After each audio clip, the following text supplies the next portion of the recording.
The Game of Life and How to Play It by Florence Scovel Shinn. Chapter 7, Love. Every man on this planet is taking his initiation in love. A new commandment I give unto you, that ye love one another.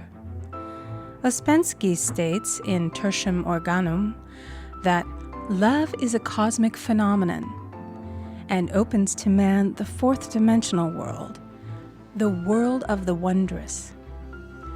Real love is selfish and free from fear. It pours itself out upon the object of its affection without demanding any return. Its joy is in the joy of giving.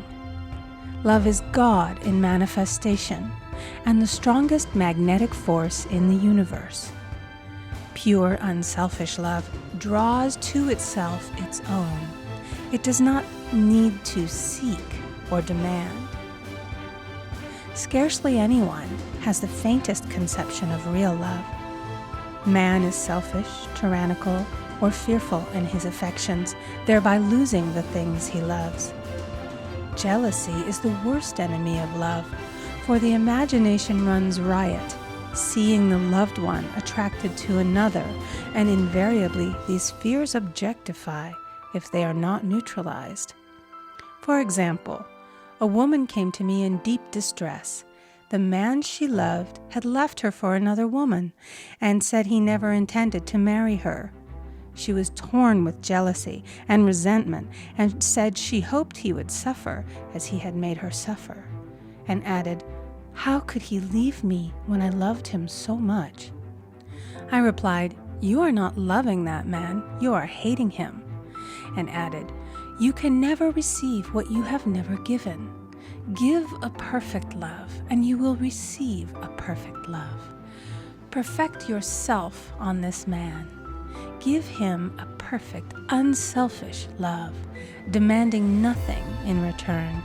Do not criticize or condemn, and bless him wherever he is." She replied, "No, I won't bless him unless I know where he is." "Well," I said, "that is not real love. When you send out real love will return to you, either from this man or his equivalent. For if this man is not the divine selection, you will not want him. As you are one with God, you are one with the love which belongs to you by divine right." Several months passed, and matters remained about the same, but she was working conscientiously within herself. I said, "When you are no longer disturbed by his cruelty, he will cease to be cruel, as you are attracting it through your own emotions." Then I told her of a brotherhood in India who never said good morning to each other. They used these words, "I salute the divinity in you." They saluted the divinity in every man and in the wild animals in the jungle, and they were never harmed, for they saw only God in every living thing. I said, "Salute the divinity in this man and say, I see your divine self only.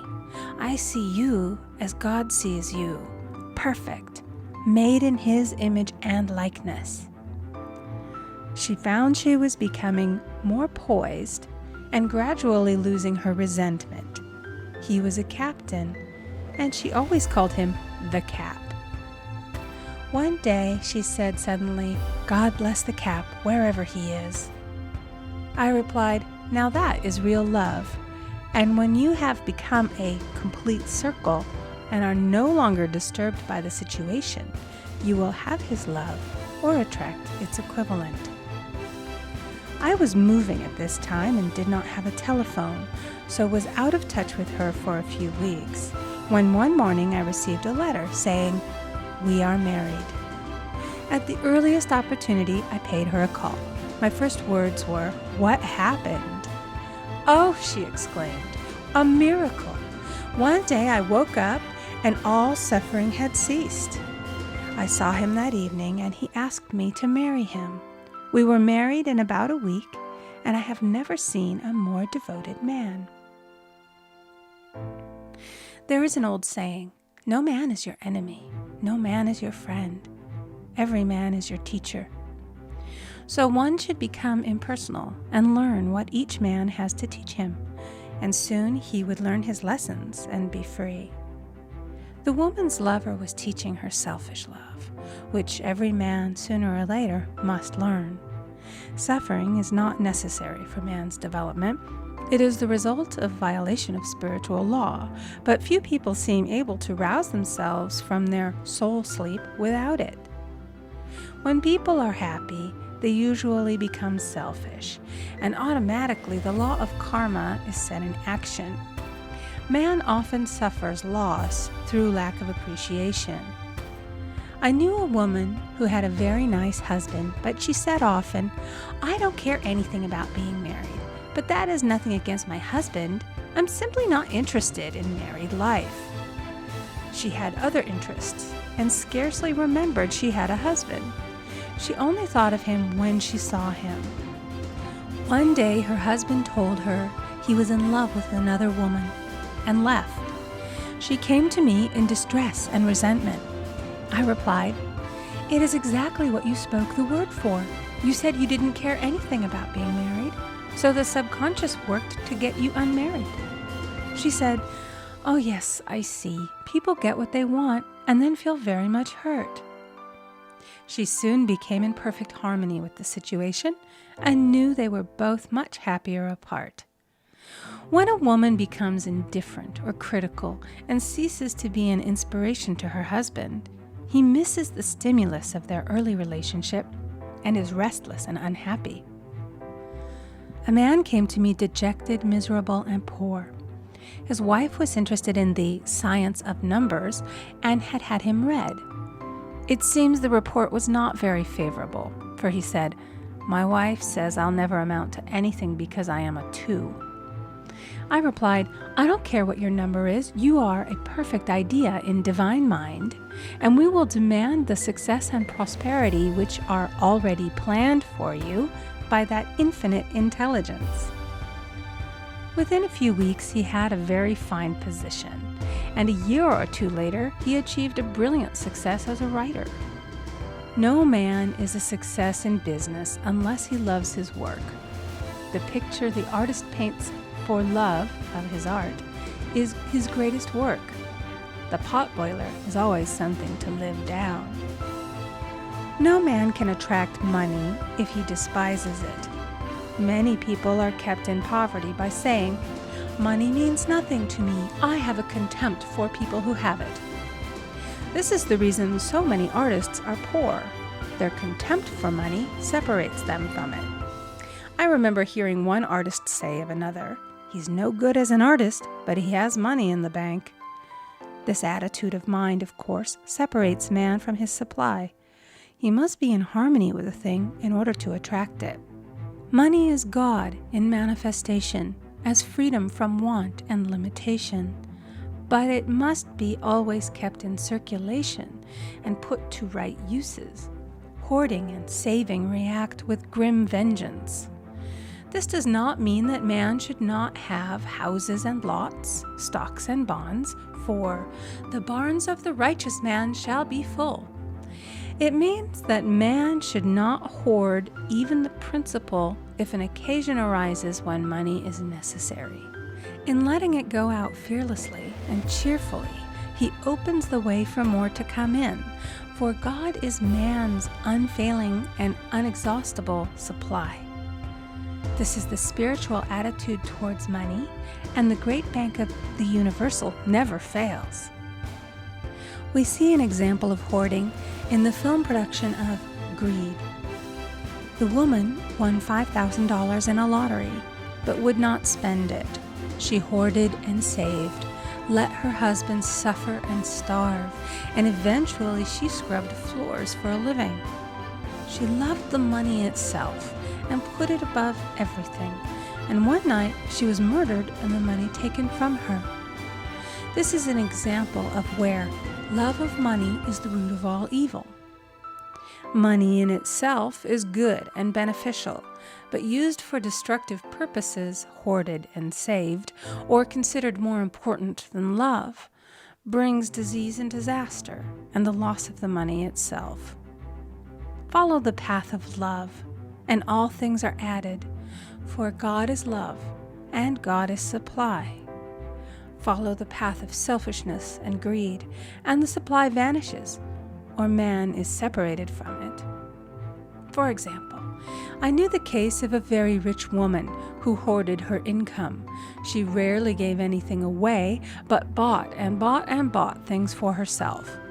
She was very fond of necklaces, and a friend once asked her how many she possessed. She replied, 67. She bought them and put them away, carefully wrapped in tissue paper. Had she used the necklaces, it would have been quite legitimate, but she was violating the law of use. Her closets were filled with clothes she never wore and jewels which never saw the light. The old woman's arms were gradually becoming paralyzed from holding on to things, and eventually she was considered incapable of looking after her affairs, and her wealth was handed over to others to manage. So man, in ignorance of the law, brings about his own destruction. All disease, all unhappiness come from the violation of the law of love. Man's boomerangs of hate, resentment, and criticism come back laden with sickness and sorrow. Love seems almost a lost art, but the man with the knowledge of spiritual law knows it must be regained, for without it he has become as sounding brass and tinkling cymbals. For example, I had a student who came to me month after month to clean her consciousness of resentment. After a while, she arrived at the point where she resented only one woman, but that one woman kept her busy. Little by little, she became poised and harmonious, and one day, all resentment was wiped out. She came in radiant and exclaimed, "You can't understand how I feel. The woman said something to me, and instead of being furious, I was loving and kind. And she apologized and was perfectly lovely to me. No one can understand the marvelous lightness I feel within." Love and goodwill are invaluable in business. For example, a woman came to me complaining of her employer. She said she was cold and critical, and she knew she did not want her in the position. "Well," I replied, "salute the divinity in the woman and send her love." She said, "I can't. She's a marble woman." I answered, "You remember the story of the sculptor who asked for a certain piece of marble? He was asked why he wanted it, and he replied, 'Because there is an angel in the marble.' And out of it he produced a wonderful work of art." She said, "Very well, I'll try it." A week later she came back and said, "I did what you told me, and now the woman is very kind," and took me out in her car. People are sometimes filled with remorse for having done someone an unkindness, perhaps years ago. If the wrong cannot be righted, its effect can be neutralized by doing someone a kindness in the present. This one thing I do, forgetting those things which are behind, and reaching forth unto those things which are before. Sorrow, regret, and remorse tear down the cells of the body and poison the atmosphere of the individual. A woman said to me in deep sorrow, "Treat me to be happy and joyous, for my sorrow makes me so irritable with the members of my family that I keep making more karma." I was asked to treat a woman who was mourning for her daughter. I denied all belief in loss and separation and affirmed that God was the woman's joy, love, and peace. The woman gained her poise at once, but sent word by her son not to treat any longer because she was so happy it wasn't respectable. So mortal mind loves to hang on to its griefs and regrets. I knew a woman who went about bragging of her troubles, so of course she always had something to brag about. The old idea was, if a woman did not worry about her children, she was not a good mother. Now we know that mother fear is responsible for many of the diseases and accidents which come into the lives of children. For fear pictures vividly the disease or situation feared, and these pictures objectify if not neutralized. Happy is the mother who can say sincerely that she puts her child in God's hands and therefore knows that he is divinely protected. For example, a woman awoke suddenly in the night, feeling her brother was in great danger. Instead of giving in to her fears, she commenced making statements of truth, saying, "Man is a perfect idea in divine mind and is always in his right place. Therefore, my brother is in his right place and is divinely protected." The next day, she found that her brother had been in close proximity to an explosion in a mine, but had miraculously escaped. So man is his brother's keeper in thought, and every man should know that the thing he loves dwells in the secret place of the Most High and abides under the shadow of the Almighty. There shall no evil befall thee, neither shall any plague come nigh thy dwelling. Perfect love casteth out fear. He that feareth is not made perfect in love, and love is the fulfilling of the law. End of chapter 7. Recording by Amy Conger.